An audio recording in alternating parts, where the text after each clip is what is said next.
sean bienvenidos nuevamente al segundo capítulo del Legado de un Caminante, nuevamente con el pastor Luis Alfonso y yo, Dali Contento, la primera nieta y la mamá de la primera bisnieta y hasta el momento la única del pastor Luis Alfonso. ¿Cómo estás? Muchas gracias. Es un placer para mí compartir este tiempo contigo, con mi primera nieta y la mamá de mi primera bisnieta. Dios te bendiga y qué placer más grande. Gracias, papi. Para mí también es un placer y antes de comenzar quería decirte lo orgullosa que me siento de estar aquí sentada al lado tuyo y de saber un poco más de tu grandiosa vida. Bueno, este segundo capítulo trata sobre educación y para comenzar voy a preguntarte cómo fue el proceso de educación, qué y en dónde estudiaste. En la última vez que hablamos, yo les dije que yo había sido castigado por ser cristiano en el colegio donde estaba haciendo mi educación en el pueblo, en Miraflores, el colegio Sergio Camargo. Y yo fui expulsado por asuntos de religión. El cura me expulsó del colegio y yo no pude volver a estudiar allá. Entonces yo a los 18 años, siendo menor de edad, porque en mi época la mayoría de edad se adquiría a los 21, llegué a Bogotá con el fin de buscar cómo educarme. Llegué al seminario bíblico, Instituto Bíblico y Seminario Bíblico, para prepararme para el ministerio, pero mi objetivo iba más allá y era no solamente prepararme para el ministerio en el área bíblica y ministerial, sino terminar mi bachillerato y hacer otros estudios. Entonces una de mis metas fue educarme, por eso llegué al seminario bíblico.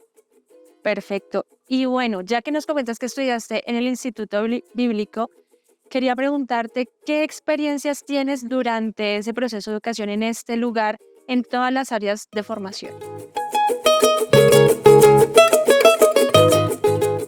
El Instituto Bíblico es un laboratorio, o era un laboratorio de formación integral. Allí aprendimos varias cosas. Una de ellas, a convivir con gente de otras regiones del país. Yo vengo de una región muy conservadora, una región donde había mucha conservación de los principios, del respeto por los adultos, del respeto por la familia, esos valores que a uno le enseñaron se conocía como la urbanidad de Carreño. Y yo llegué con eso, pero me encontré con gente de otras regiones del país, con otros principios, otros valores, y era complicada la convivencia, pero aprendimos. Teníamos un dormitorio grande donde vivían todos los varones, había un dormitorio para mujeres y había una sala de estudio para todos y teníamos un comedor.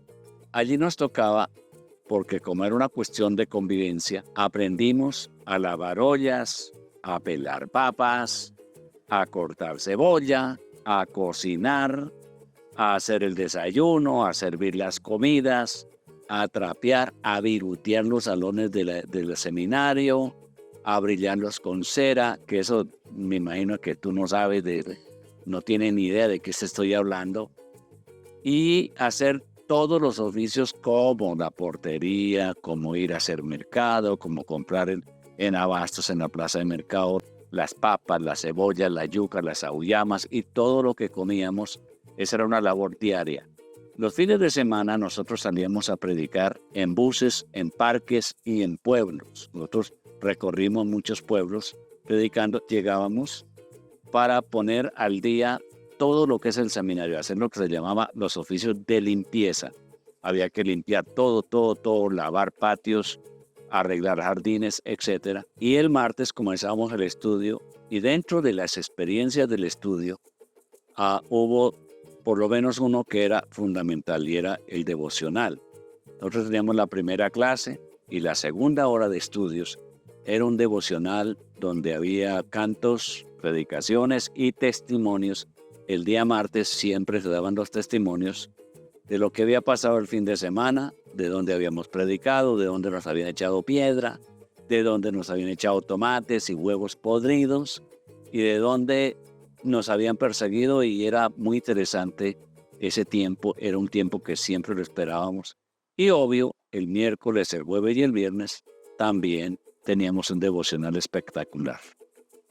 Pues bueno, qué interesante esas experiencias. Y bueno, una vez finalizaste estos estudios en el Instituto Bíblico, ¿qué prosiguió en cuanto a educación? Bueno, antes quiero recorrer, irme un poquito atrás. Juntamente con el seminario bíblico, con el Instituto Bíblico, que era un estudio diurno, yo estudiaba en un colegio nocturno, mi bachillerato, el Colegio Eliseo Los Alpes, que estaba cerca del seminario bíblico, y yo me esforzaba por hacerlo de una manera que diera rendimiento en las dos áreas, y lo di, de tal manera que me fue bien estudiando el seminario bíblico, pero también mi escuela secundaria. Bueno, retomando la experiencia de convivencia, yo estudié con personajes muy importantes en la vida ministerial y experiencias fabulosas. Hicimos amistades que han perdurado. Estudié con el pastor reverendo Efraín Sinisterra, que después fue un gran dirigente a nivel nacional del concilio de jóvenes, un hombre digno de un gran ejemplo, intachable. Estudié juntamente con el apóstol y pastor Eduardo Cañas. Una experiencia muy bonita, el costeño del Magdalena Medio. Siempre tenía un chiste a flor de labio, hacíamos tareas y estudié con otros personajes muy interesantes como el pastor Héctor Arroyave, que fue el primer superintendente del Distrito Centro, y otros que fueron mis compañeros, ya algunos de ellos, como el pastor Saúl Villalba, y otros ya pasaron a estar con el Señor. Estudié con el pastor Abelino Bendaño, que es un hombre de mucha experiencia, que vive en Medellín, sus hijos le sirven al Señor, y fueron experiencias que marcaron nuestra vida hasta el día de hoy. Recorrimos un camino, porque cuando aún siendo estudiantes, nosotros teníamos que ir a predicar los fines de semana, y habían experiencias muy bonitas. Por ejemplo, en el seminario o instituto bíblico no había comida ni el sábado ni el domingo. Así que nosotros teníamos que salir y no teníamos plata. Empezábamos a irnos por fe, predicábamos en los buses, vendíamos Biblias que costaban 450 pesos. En esa época era bastante plata. Íbamos a los parques, vendíamos revistas, levantábamos y siempre teníamos alguito para comer, mogolla con aguapanela. Si los que escuchan esto recuerdan, como el reverendo Efraín Sinisterra y el reverendo Cañas y otros, recordarán que nuestro tiempo de receso había unas mogollitas redondas como de salvao, y eso era bendito para cada uno de nosotros. Si alguien no tenía plata, por lo menos le quitaba la mitad a la otra. Jugábamos en el patio, voleibol. En el seminario había un cuarto de oración en donde la vida del estudiante era esto. Nos levantábamos a las 5 de la mañana a bañarnos con agua fría de Bogotá. Para los que veníamos de fuera era un poco complicado, pero así era la vida. En segundo lugar, teníamos que ir al cuarto de oración a las 6 de la mañana. De 6 a 6:30 estábamos orando. A las 6:30 pasábamos a tomar el desayuno. El desayuno era sencillo: café con leche, aguapanela con leche, avena con leche, mogollitas, y eso era todo. Y luego pasábamos 5 minutos a la supervisión del estudiante. ¿Qué nos supervisaban? Nos supervisaban el vestido, ropa limpia, corbata bien ajustada, camisas almidonadas, que era la tortura de nosotros los que no nacimos en Bogotá, porque había que almidonar. Eso ustedes no lo entienden, no lo saben. Era impecable, y una corbata bien ajustada. Todo el mundo tenía que tener corbata, zapatos bien embolados y brillados, y todo impecable. Y las camas, nosotros dormíamos en camarotes. El supervisor iba y las camas tenían que estar tendidas impecablemente. Es decir, que una pulga llegara y se estrellara contra la cama bien tendida. Aprendimos todo, eran disciplinas. Y así pasábamos todo el día estudiando. Por la tarde, al mediodía, hacíamos nuestros oficios, limpiábamos, lavábamos la loza. Pero también hacíamos tareas, y en la noche, a las 10 de la noche, todos teníamos que ir al cuarto de oración. Había manifestaciones del Señor en ciertas ocasiones donde los estudiantes, algunos, éramos tocados por Dios y amanecíamos orando hasta el otro día. Y hubo tiempos de avivamiento tan espectaculares que yo recuerdo uno que duramos 3 días que no podíamos ni comer ni estudiar por la presencia del Espíritu Santo. Y todo comenzó en un devocional de martes y duramos 2 días con un mover del Espíritu Santo muy violento. Y eso nos inspiraba a salir el fin de semana a predicar. Los que más sufrían con esta disciplina eran los que venían, por ejemplo, del Caribe, porque ellos no estaban acostumbrados al frío tan intenso. Algunos que llegaron de los llanos y otros que llegaron del Valle del Cauca, especialmente de Cali, porque pues son ciudades con temperaturas calientes y Bogotá frío. Yo recuerdo que hubo una época que cayó un aguacero de que no llovía, sino que caía hielo. Y duró 3 días el patio donde jugábamos voleibol lleno de hielo, de granizo, y el frío era tenaz. Esa era una experiencia, pero eso me formó a mí. ¿En qué me formó? En la disciplina de aprender a orar, de amar la Biblia, de leer la palabra, de orar con disciplina y de buscar al Señor. Y por supuesto, nuestra vida era de mucho respeto por las mujeres que estudiaban. No habían romances, o por lo menos no visibles. No habían irrespetos. Era una vida no de monasterio, sino de disciplinas espirituales muy importantes que nos formaron a nosotros. Esa generación fue una generación de predicadores y pastores que se han mantenido y se mantuvieron, a los que aún viven hasta el día de hoy, con hogares sólidos, con hijos en el ministerio y con un testimonio inquebrantable.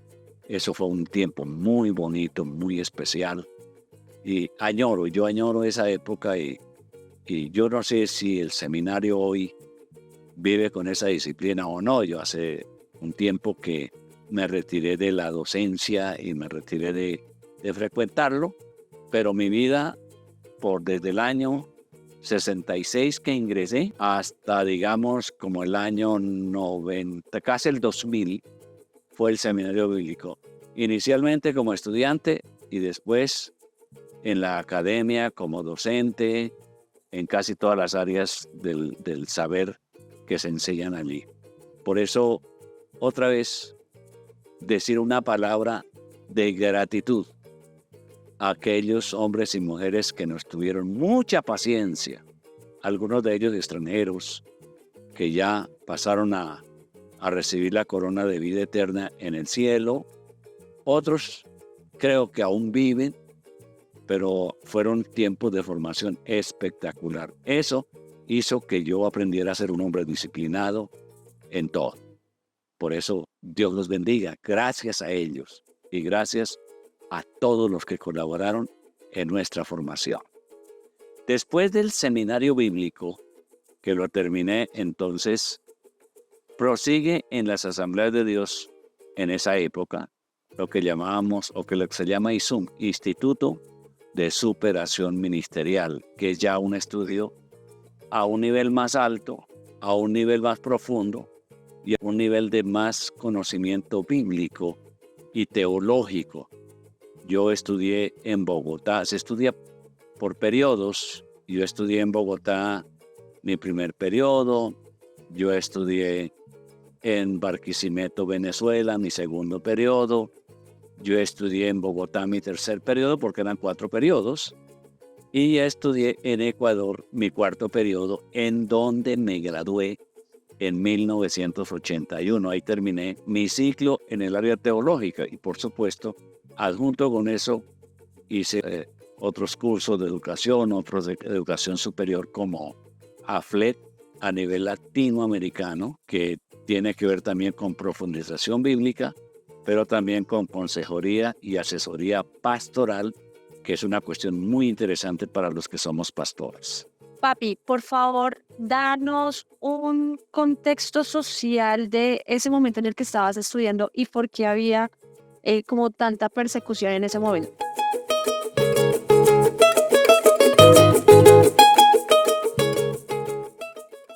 Bueno, el contexto social de la época, había conflicto armado sin duda, pero no estaba tan fuerte. Lo fuerte en contra de la iglesia era la iglesia católica, que nos perseguía por todos lados. Levantaron campañas de la Legión de María, campañas de los hijos de Jesús, solamente en contra de la iglesia. Y los sacerdotes, donde estábamos haciendo culto, se metían con la gente a echarnos piedra. Rompieron vidrios, pusieron fuego, por ejemplo, en Genesano, Boyacá, quemaron el templo. En Miraflores, estando con dos misioneros, el hermano David Womack y el hermano Bartel, entraron el cura con una turba de estudiantes del colegio donde me habían expulsado a mí, a gritar que se salieran los católicos porque él no respondía, y finalmente pues el único que tocó salcar fue al cura, el señor David Womack, que ese es una cosa muy interesante. Le digo, mire, el único católico que es aquí, usted, entonces sálgase. Y nos echaban piedra.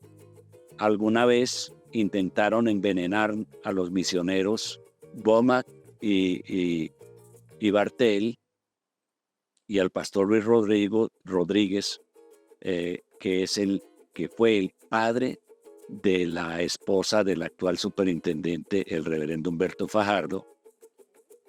Y era una persecución muy violenta. Yo tengo aquí un huequito que me hicieron de una pedrada que me dieron por estar en una plaza predicando. Otra vez el cura, en un lugar que se llama Zetaquira, en el departamento de Boyacá, nos hizo una encerrona. Y la policía nunca es más, la policía también nos perseguía por mandato del cura. Entonces la persecución era religiosa y el ambiente social contra los cristianos era complicado. Porque, perdóname, porque esa persecución de la Iglesia Católica a la Iglesia... Porque la Iglesia Católica no quería que se predicase el Evangelio y que se leyese la Biblia. Para ellos sabían que el que leía la Biblia se apartaba de la Iglesia Católica. Sabía que el que escuchaba la predicación del Evangelio se apartaba de la Iglesia Católica. Entonces era como un monopolio que ellos tenían. Recuerdo cosas que son interesantes anotar, pues, para las nuevas generaciones, que es parte de la historia. En esa época, en los colegios echaban del colegio a los niños de los cristianos. En las empresas no admitían que los cristianos estuvieran trabajando, y en algunos casos los cristianos eran, ¿cómo se llama?, insultados, eran ofendidos por su fe y les ponían sobrenombres muy crueles, y era muy difícil. A tu abuela, a mi esposa Teresa, la mamá, que era una católica, dice que rezaba de día, de noche, por la madrugada y al amanecer. Entraba cuando su abuela, que era una joven de 16, 17 años, estaba en culto, iba y la sacaba del pelo arrastrando.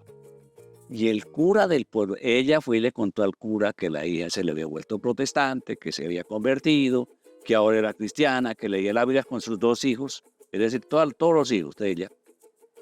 Y le dijo, tiene que obligarla a volver a la Santa Iglesia Católica, y durante una semana no le dio comida para obligarla a que volviera a la iglesia.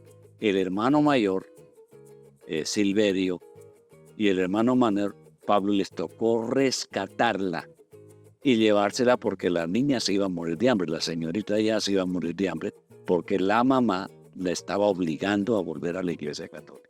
Entonces, eso es por mandato del sacerdote, un cura de apellido Rodríguez, Alberto Rodríguez, de Miraflores. Y esa era la vida. Entonces había mucha persecución en todas las áreas de la vida. No dejaban enterrar a los cristianos que se morían en el cementerio del pueblo, había que hacerlo en otro lugar.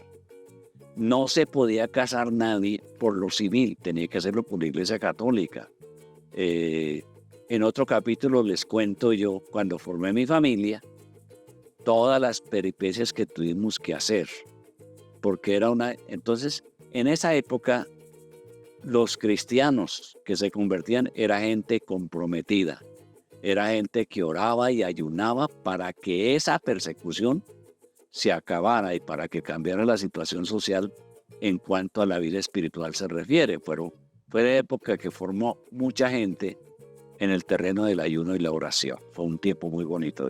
Como una última pregunta, ¿y qué recomendaciones das a quienes desean prepararse dentro del ministerio?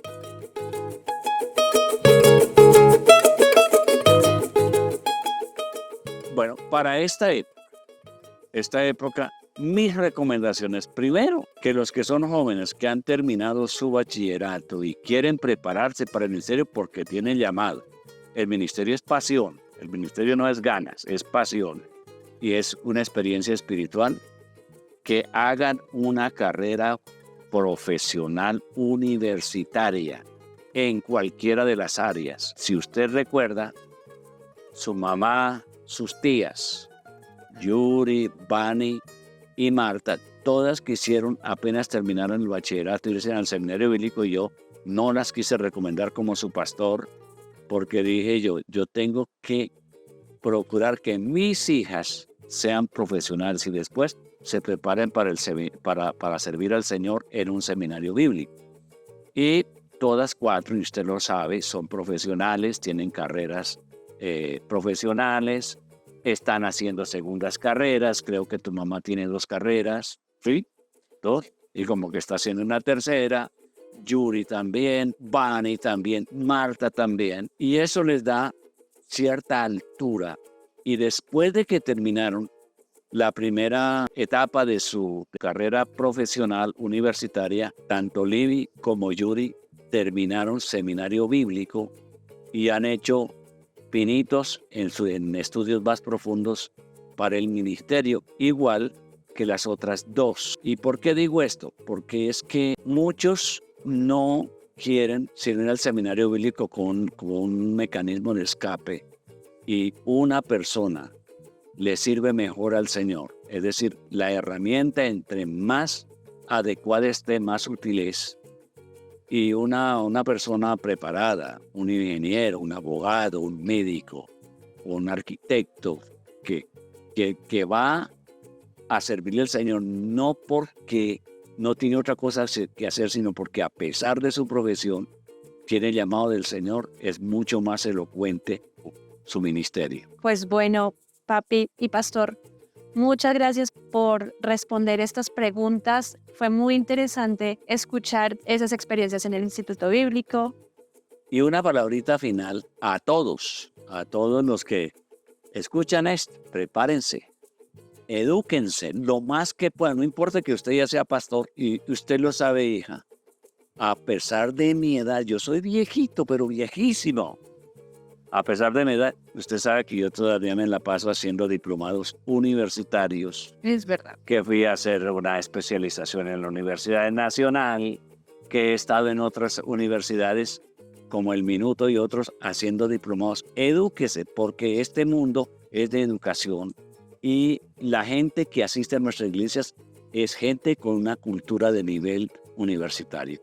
Espero que esta nueva generación entienda esto y se proyecte a una educación especializada. Perfecto. Muchas gracias, pastor. A ti, Jalín. Muchas gracias a ustedes por escucharnos, por estar atentos al legado de un caminante, y nos vemos en un tercer capítulo. Y en el tercer capítulo hablamos de cosas experiencias muy interesantes. Que Dios los bendiga. Muchas gracias.